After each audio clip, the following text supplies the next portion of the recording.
হবে, রাসূল আপনার প্রতি খুশি হবে না বেজার হবে? আমরা দুরূদ পড়বো বেশি বেশি করে, আমরা বেশি বেশি করে দুরূদ পড়বো। রাসূল পাক সাল্লাল্লাহু আলাইহি সাল্লামের উপর যে বেশি দুরূদ করবে, রাসূল পাক সাল্লাল্লাহু আলাইহি সাল্লাম নিজে তার জন্য দোয়া করেন। যখন রাসূলের কাছে পৌঁছে যায় যে আমার উপর দুরূদ পড়েছে, এই কথাটা যখন রাসূলের কাছে পৌঁছে, রাসূল পাক সাল্লাল্লাহু আলাইহি সাল্লাম তার জন্য আল্লাহর দরবারে মর্যাদার জন্য দোয়া করেন। জোরে বলেন সুবহানাল্লাহ।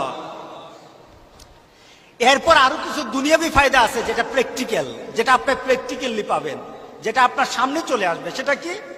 আপনি বিপদে পড়েছেন, সমস্যায় পড়েছেন, অর্থনৈতিক সমস্যা, পারিবারিক সমস্যা, সামাজিক সমস্যা, আপনার উপর দুশ্মনী আরম্ভ হয়ে গেছে। এখন আপনি কি করবেন? এখন আপনার কি করা দরকার? আপনি এখন বেশি বেশি করে দুরূদ পড়বেন। রাসূল পাক সাল্লাল্লাহু আলাইহি সাল্লাম বলেছেন, যে যত বেশি দুরূদ পড়বে আল্লাহ তার দুনিয়ার জিন্দেগীর সকল সমস্যা আল্লাহ তত দূর করে দিবেন।